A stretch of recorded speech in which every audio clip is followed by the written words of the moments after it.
Assalamualaikum warahmatullahi wabarakatuh. Shalom, Om Swastiastu, Namo Buddhaya, salam kebajikan.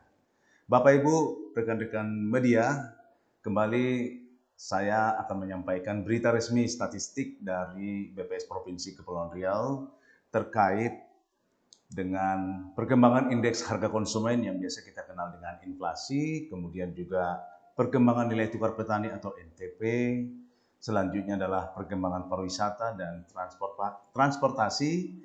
Baik Bapak Ibu sekalian dan rekan-rekan media, saya akan menyampaikan yang pertama, perkembangan indeks harga konsumen atau IHK di bulan Maret 2023. Baik, ada dua kota inflasi yang ada di Kepulauan Riau. Yang pertama adalah Batam, kedua adalah Tanjung Pinang. Nah, kita lihat ternyata di bulan Maret ini terjadi deflasi, Bapak Ibu sekalian. Di Batam terjadi deflasi sebesar 0,32. Kemudian inflasi kalender Maret di deflasi 0,09. Sementara kalau kita lihat inflasi year on year di bulan Maret itu sebesar 4,83. Tanjung Pinang juga di bulan ini mengalami deflasi sebesar 0,04. Namun kalau kita lihat tahun kalender masih mengalami inflasi sebesar 0,17 dan year on year itu inflasi sebesar 4,28. Kemudian kalau kedua kota ini digabung, kondisi di bulan Maret mengalami deflasi sebesar 0,29. Kemudian inflasi tahun kalender di bulan Maret deflasi sebesar 0,06 dan inflasi year on year 4,77. Nah, kita bisa lihat untuk inflasi year on year ini merupakan masih di bawah inflasi inflasi year on year secara nasional. Secara nasional itu menunjukkan angka 4,97. Nah, jadi kondisi di bulan Maret ini memang terlihat sudah mulai terjadi penurunan harga, tetapi memang perlu diantisipasi bahwa memasuki bulan April kemungkinan besar harga-harga akan mengalami peningkatan seiring dengan menyambut bulan Ramadan dan sekaligus Lebaran Idul Fitri nanti di bulan ini juga. Bapak Ibu sekalian, kita bisa melihat bagaimana posisi ya untuk dua kota yang ada di Kepri.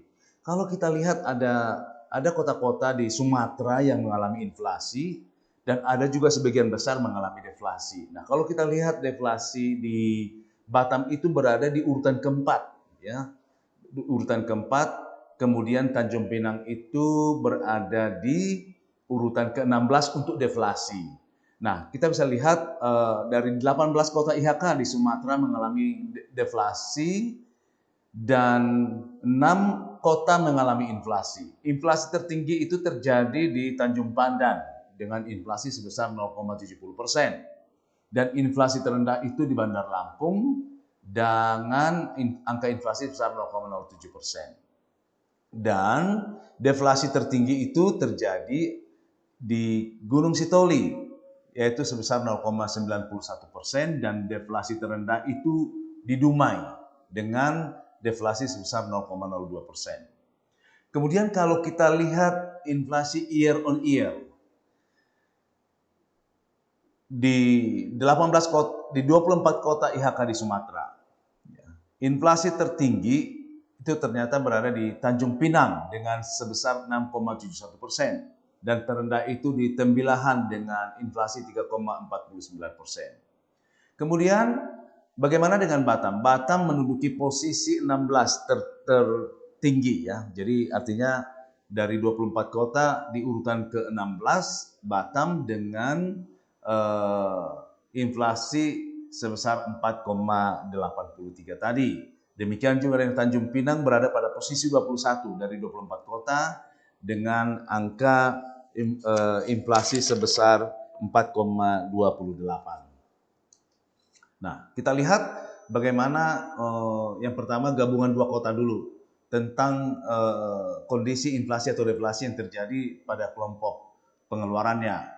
Kalau kita lihat gabungan dua kota ini, ternyata andil inflasi atau deflasi terbesar itu berasal dari kelompok makanan minuman dan tembakau, di mana kelompok ini mengalami deflasi sebesar 1,27.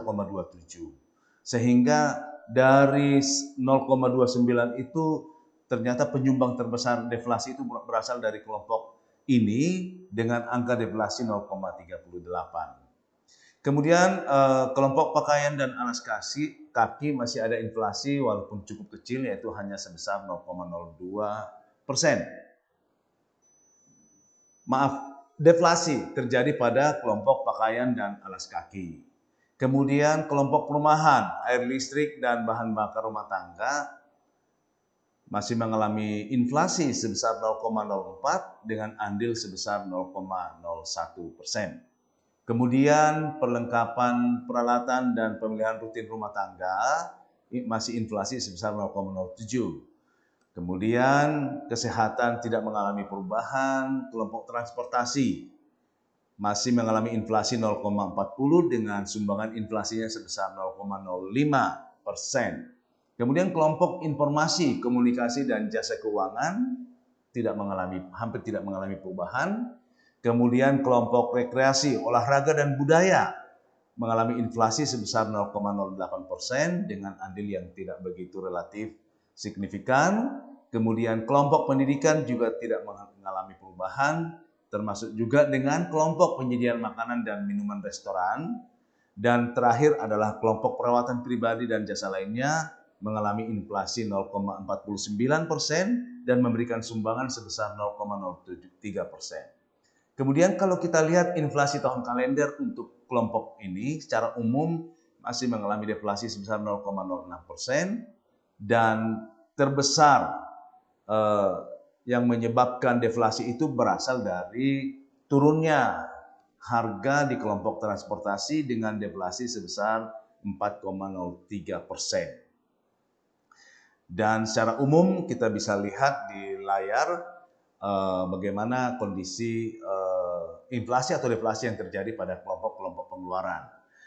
Nah, untuk Kota Tanjung Pinang itu sendiri ya dengan deflasi yang sebesar 0,04 disumbang cukup besar dari kelompok makanan, minuman, dan tembakau, di mana kelompok ini mengalami deflasi sebesar 0,69% sehingga andilnya cukup besar ya. Ada deflasi andilnya sebesar dengan deflasi 0,20%. Ya, dan untuk kelompok-kelompok lain tidak terlalu terlihat gejolak kenaikan ataupun penurunan harga. Hanya saja memang terlihat di kelompok perawatan pribadi dan jasa lainnya mengalami inflasi sebesar 0,89 dengan andil terhadap inflasi itu sendiri sebesar 0,05. Kemudian kalau kita lihat inflasi tahun kalender, maka Tanjung Pinang itu masih ada inflasi sebesar 0,17. Artinya kenaikan inflasi yang terjadi di bulan Januari maupun Februari ternyata belum bisa ditutupi dengan deflasi yang terjadi di bulan Maret untuk Kota Tanjung Pinang ini, sehingga masih mengalami inflasi pada tahun kalender yang sebesar 0,17. Ya, secara rinci kita bisa lihat di beberapa kelompok baik yang inflasi maupun yang mengalami deflasi. Dan untuk tahun kalender, untuk inflasi tahun year on year, untuk umum masih ada inflasi 4,28% dibandingkan dengan Maret di tahun sebelumnya. Jadi kelompok transportasi merupakan kelompok yang memberikan inflasi tertinggi untuk year on year, di mana mencapai inflasi sebesar 13,04%. Dan selanjutnya kita bisa lihat angka yang ada di layar seperti yang tersedia di sini. Ini adalah angka menurut kelompok pengeluaran. Baik Bapak Ibu sekalian, kita kembali melanjutkan. Ada 10 komoditas yang memberikan andil inflasi terbesar untuk gabungan dua kota ini adalah seperti daging ayam ras ya, yang memberikan inflasi 2,80%. Kemudian ada rokok kretek filter dengan andil 1,19% dan juga emas perhiasan 1,77%. kemudian ikan sotong 7,46%,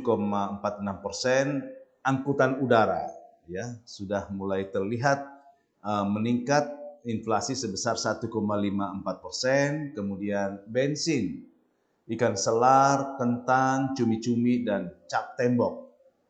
Nah, ini adalah komoditi-komoditi yang memberikan andil terhadap inflasi. Kemudian 10 komoditas yang memberikan andil deflasi berasal dari sayur-sayuran. Kalau kelompok sayur-sayuran ini di bulan sebelumnya memberikan andil terhadap inflasi, namun di bulan ini terbalik. Kelompok ini memberikan andil terhadap deflasi, yaitu berasal dari kangkung, bayam, cabai merah, sawi hijau, bawang merah, kemudian juga kacang panjang, tomat, telur ayam ras, ketimun, dan sepatu anak. Nah, yang menjadi perhatian kita adalah bahwa komoditi-komoditi yang biasanya dominan untuk dikonsumsi oleh masyarakat akan memberikan peluang di bulan ini, khususnya menghadapi bulan Ramadan atau Lebaran Idul Fitri, maka diprediksi komoditi-komoditi ini akan mengalami kenaikan harga. Jadi perlu diwaspadai ya bagaimana pemerintah nanti akan atau TPID akan berusaha untuk mengamankan atau menjaga harga-harga ini di bulan-bulan ini secara khusus. Nah, kemudian untuk Tanjung Pinang saya kira tidak terlalu jauh berbeda dengan gabungan dua kota Tanjung Pinang dan Batam, di mana angkutan udara memberikan andil terhadap inflasi yang terjadi di bulan Maret. Jadi memang khusus di Tanjung Pinang ini memang kenaikan harga sudah mulai terasa untuk angkutan udara ya atau harga tiket. Kemudian juga diikuti oleh ikan selar, ikan tongkol, emas perhiasan ya. Biasa ya menjelang Lebaran biasanya masyarakat sudah mulai melakukan pembelian terhadap perhiasan-perhiasan. Kemudian juga ada komoditi ikan sotong, kacang panjang, daging ayam ras, kentang, upah pembantu rumah tangga, demikian juga dengan bensin. Nah, kemudian untuk komoditi-komoditi yang memberikan andil terbesar dalam deflasi yang terjadi pada bulan Maret ini, ya tadi sama saya kira ya, karena kondisinya bulan ini, kalau di bulan kemarin kelompok ini memberikan andil cukup tinggi terhadap inflasi yang terjadi di bulan Februari, namun di bulan Maret ini justru memberikan andil terhadap deflasi yang berasal dari bayam, cabai merah, kangkung, telur ayam ras, sawi hijau, bawang merah, kemudian juga ada wafer, ada sabun cair atau untuk cuci piring, kacang panjang, dan sabun deterjen. Ini adalah komoditi-komoditi yang mempengaruhi baik inflasi maupun deflasi. Demikian Bapak Ibu sekalian perkembangan harga-harga yang terjadi di bulan Maret ini. Sekali lagi memang terjadi deflasi di bulan ini, namun di bulan April ini biasanya menjelang bulan Lebaran Idul Fitri, di bulan Ramadan, biasanya harga-harga kembali sudah mulai meningkat. Nah, tugas kita bersama adalah bagaimana kita juga untuk mengamankan jangan sampai terjadi inflasi yang tinggi di bulan menjelang Lebaran ini.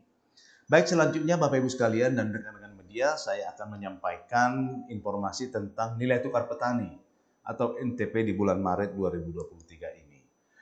Dan angka ini cukup menggembirakan ya, karena di bulan ini NTP Kepri meningkat menjadi 105,62 atau ada naik 1,30 poin persen. Nah, kenaikan itu berasal dari hampir semua ya, kecuali di pembudidaya ikan. Tanaman pangan meningkat ya, menjadi 98,72, ada peningkatan 0,21%. Kemudian hortikultura juga mengalami peningkatan menjadi 112,75, jadi ada kenaikan 2,84%. Kemudian tanaman perkebunan rakyat ya, walaupun memang belum di atas 100, tapi ada peningkatan menjadi 95,04. Ada naik 0,085%. Peternakan naik 0,01 menjadi 100,78. Perikanan naik 1,04% menjadi 111,81. Kemudian di kelompok nelayan, ini adalah kelompok yang memberikan sumbangan terhadap kenaikan NTP. ya, ada meningkat 1,15% menjadi 112,80. Kemudian kelompok pembudidaya ikan terlihat masih ada penurunan, ya, turun 1,33% menjadi 93,51. Ya, jadi itulah kondisi nilai tukar petani yang dari Februari 104,26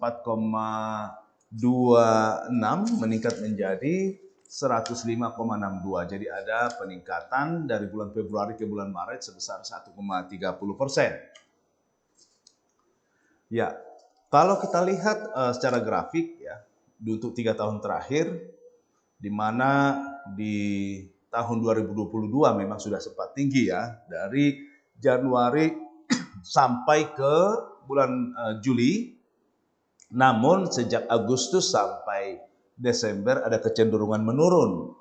Dan di bulan Januari tahun 2023 ke Februari ya, bahkan ke bulan Maret cenderung sudah mulai meningkat ya, seperti apa yang saya sampaikan, yaitu dari 104,26 menjadi 105,62%. Namun kalau kita lihat year on year memang masih berada di bawah tahun sebelumnya. Jadi artinya masih ada minus 1,36% apabila dibandingkan dengan bulan yang sama di tahun 2022 yang sebesar 107,07. Baik, selanjutnya adalah nilai tukar usaha petani atau NTUP Maret 2023. NTUP itu adalah dengan tidak memperhitungkan biaya-biaya konsumsi. Jadi biaya NTUP itu adalah inflasi yang terjadi dari nilai kegiatan pertaniannya dibandingkan dengan kenaikan harga yang dibeli oleh si petani dalam rangka melakukan kegiatan pertaniannya. Ya, kita lihat kondisinya tidak jauh berbeda dengan angka nilai tukar petani. Ya, jadi hampir semua mengalami peningkatan kecuali di kelompok pembudidaya ikan. Seperti di tanaman pangan meningkat 0,22% menjadi 94,97.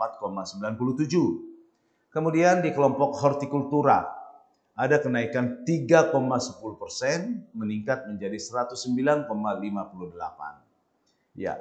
Kemudian tanaman perkebunan rakyat meningkat 1,18% menjadi 92,78. Kemudian di kelompok peternakan ada kenaikan 0,18% menjadi 101,60.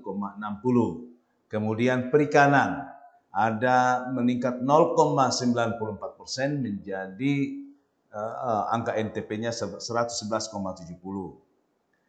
Kemudian untuk nelayan meningkat 1,05% menjadi 112,65. Dan terakhir adalah kelompok pembudidaya ikan.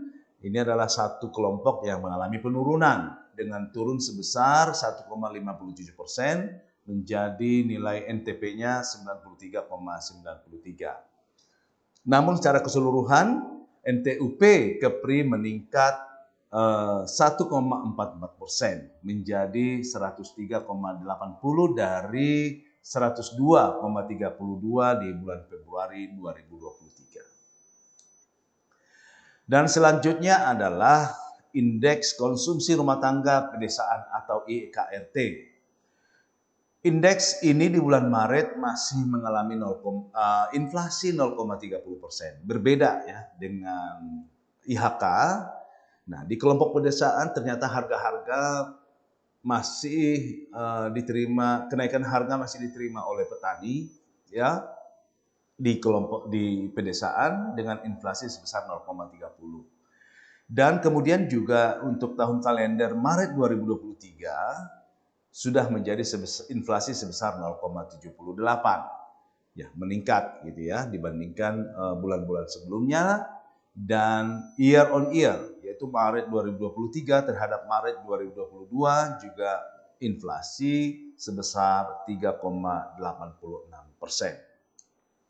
Baik, demikian Bapak Ibu dan rekan-rekan media informasi mengenai nilai tukar petani di Provinsi Kepulauan Riau.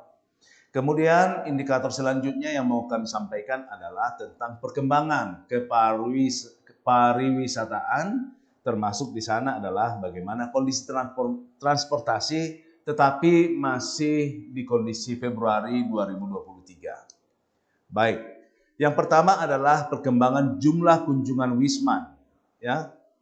Dengan kita lihat perkembangan dari tahun 2018 sampai 2023. Jika di tahun 2019 kondisinya memang terlihat di atas gitu ya, sebelum terjadi pandemi COVID-19, kemudian di tahun 2020, 2021 ya terlihat memang kolaps, namun di 2022 sejak Januari, Februari, Maret sudah mulai cenderung meningkat sampai di Desember, dan di 2023 jumlah kunjungan Wisman sudah menjadi 120.648 di bulan Januari, kemudian menurun di bulan Februari menjadi 93.085 orang. Ya, jadi kondisi ini adalah tingginya di bulan Januari itu masih dipengaruhi oleh liburan akhir tahun atau di awal tahun atau liburan tahun baru. Nah, kemudian kalau kita lihat month to month, yaitu Februari 2023 dibandingkan dengan Januari 2023 ada penurunan 22,85%. Kemudian kalau kita bandingkan dengan Februari 2022, artinya ada lonjakan yang begitu tinggi, ya. Dan kalau kita bandingkan situasi atau kondisi dari Januari Februari 2023 dibandingkan dengan Februari 2022 juga mengalami peningkatan yang luar biasa, karena kita lihat di awal tahun 2022 memang perkembangannya masih sangat rendah untuk kunjungan Wisman yang datang ke Kepulauan Riau. Sehingga kalau kita lihat secara total di 2022 hanya ada 692 orang ya Wisman yang datang ke Kepri, namun di 2023 Januari Februari sudah meningkat sangat signifikan ya, menjadi 213.733 orang Wisman, seiring dengan tidak ada lagi pandemi COVID-19 di tahun 2023 ini. Baik, kemudian kita lihat bagaimana Wisman yang memasuki Kepri dari 4 pintu utama. Yang pertama dari Batam. Nah, di Batam pintu gerbang masuk ke Kepulauan Riau mengalami penurunan 21,72%. Ya, yaitu dari 94.774 Wisman menjadi 74.193 Wisman. Demikian juga dengan Tanjung Pinang, ya, mengalami penurunan 45,80%, yaitu dari 5.035 orang menurun menjadi 2.729 orang. Bintan juga mengalami penurunan 24,71%, yaitu dari 14.988 menjadi 11.285, dan Karimun menurun 16,80%, yaitu dari 5.851 di Januari 2023 menurun menjadi 4.868 orang Wisman di Februari 2023. Dan kemudian kalau kita bandingkan dengan tahun sebelumnya, dibandingkan dengan tahun 2020 dia memang seperti Batam, Tanjung Pinang, Bintan juga dan Karimun mengalami peningkatan yang sangat-sangat signifikan. Ya, seperti tadi penjelasan saya bahwa di awal tahun 2022 kemarin untuk 4 pintu masuk ini masih kondisi sangat sedikit Wisman yang berkunjung ke Kepulauan Riau. Baik. Adapun negara asal utama Wisman yang datang ke Kepulauan Riau itu didominasi oleh kunjungan dari negara Singapura, ya. Kemudian berikutnya Malaysia, India, Tiongkok, Filipina, Inggris, dan Eropa lainnya. Dan memang wisman-wisman yang datang dari negara-negara utama asal wisman ini semuanya mengalami penurunan. Ya. Kemudian persentasenya kita bisa lihat bahwa tertinggi tadi adalah dari Singapura hampir 53%, ya, hampir separuh lebih wisman yang datang ke Kepri itu berasal dari negara Singapura. Kemudian diikuti dari Malaysia sekitar 19,46%, kemudian India 3,67%, Tiongkok 2,52%, Filipina 2,07%, Inggris 1,60%, kemudian negara-negara Eropa lainnya 1,4%, dan lainnya ada 18,51%. Dan selanjutnya, jika kita jumlahkan kunjungan yang datang dari Januari dan bulan Februari 2022 ke Januari Februari 2023, ya. Ada kunjungan yang terbesar itu masih dari negara Singapura, ya.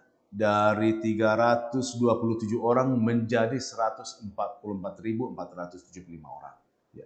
Dan memang hampir semua demikian juga dari Malaysia, India, Tiongkok, Filipina, Inggris, Australia, Amerika, Jepang, kemudian juga Korea Selatan dan negara-negara lainnya semua mengalami peningkatan yang sangat signifikan, ya, apabila periode ini kita bandingkan, ya, dari 2022 ke 2023. Dan Singapura masih negara utama asal wisman terbesar dengan persentase 53,56%, diikuti oleh Malaysia, kemudian negara Australia dan seterusnya, ya. Demikian Bapak Ibu sekalian. Kemudian mari kita lihat bagaimana perkembangan tingkat penghunian kamar atau TPK. Kita lihat untuk 3 tahun terakhir, ya.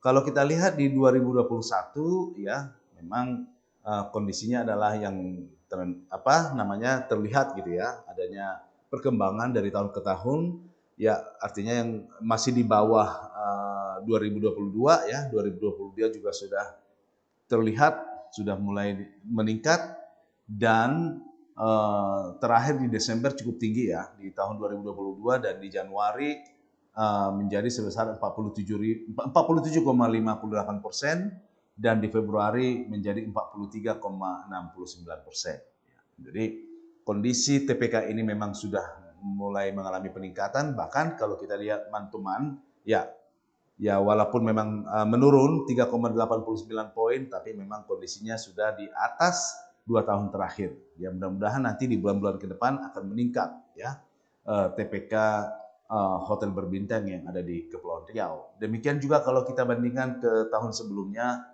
ada kenaikan 13,69 poin, ya, dari Februari 2023 yang sebesar 43,69 meningkat dari 30, ya, di Februari tahun 2022. Kemudian bagaimana dengan penumpang angkutan udara dari Januari 2023 ke Februari? Ya. Jadi memang seiring dengan tadi informasi bagaimana juga kunjungan wisman menurun, ya. Nah, itu juga terlihat, ya, dari jumlah penumpang, ya. Di bulan Januari itu ada 345.055 orang. Namun itu total penumpang yang domestik, ya, yang ada di bandara-bandara yang ada di Kepulauan Riau, dan di Februari itu menurun menjadi 295.946 orang. Nah, itu yang datang. Yang datang itu domestik, ya, di Januari 2023 sebesar 179.337, kita bisa lihat di layar, ya, dan menurun menjadi 149.162 di bulan Februari. Jadi ada penurunan 16,83%. Nah, demikian juga dengan penumpang pesawat yang berangkat, ya. Di Januari itu ada yang berangkat 165 ribuan, ya, dan di Februari menurun menjadi 146 ribuan. Jadi ada penurunan 11,43%. Kemudian kalau penumpang pesawat internasional. Totalnya di Januari itu ada 3.303, juga mengalami penurunan di Februari menjadi 2.723. Dan ini adalah dipengaruhi oleh penumpang pesawat yang datang yang mengalami penurunan. Untuk pesawat yang datang itu di Januari ada 1.539 orang dan sedikit meningkat menjadi 1.553 orang. Ada peningkatan 0,91%. Namun untuk yang berangkat internasional itu dari 1.764 menurun menjadi 1.170 orang. Jadi ada penurunan 33,67%. Nah, ini adalah kondisi penumpang angkutan udara yang datang di Januari ke Februari di tahun 2023 ini. Kemudian bagaimana dengan penumpang angkutan laut? Jadi tidak berbeda dengan angkutan udara, angkutan laut juga mengalami penurunan di mana secara total penumpang di Januari itu ada 751 ribuan, ya. Dan di Februari menurun menjadi 557 ribuan. Jadi ada penurunan sekitar 25%. Dan itu juga diakibatkan karena penurunan yang terjadi baik penumpang yang datang maupun yang berangkat. Penumpang yang datang itu dari 387 ribu orang menurun menjadi 286 ribuan. Jadi ada menurun 26,90%, 10%. Nah, demikian juga yang berangkat. Yang berangkat di Januari itu ada 363 ribu dan yang di bulan Februari menurun menjadi 270.957 persisnya. Jadi ada turun 25,46%. Demikian juga dengan penumpang kapal internasional, ya. Nah, terlihat ada penurunan, ya. Di Januari itu 498.207 penumpang dan di bulan Februari menurun menjadi 383.007 orang, yaitu ada penurunan 23,12% secara total. Nah, itu diakibatkan karena penumpang yang datang pun mengalami penurunan, yaitu dari 244 ribuan menurun menjadi 188 ribuan. Jadi ada turun 23,05%. Demikian juga dengan penumpang kapal yang berangkat.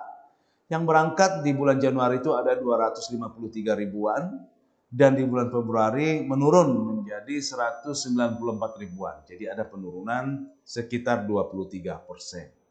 Jadi memang kondisinya dari Januari ke Februari secara umum memang mengalami penurunan.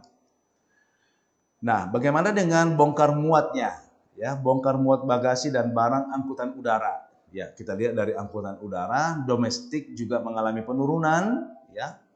Baik yang bongkar maupun yang muat. Yang bongkar menurun 43%, yaitu dari 3.374,56 ton menurun menjadi 1.919,05 ton.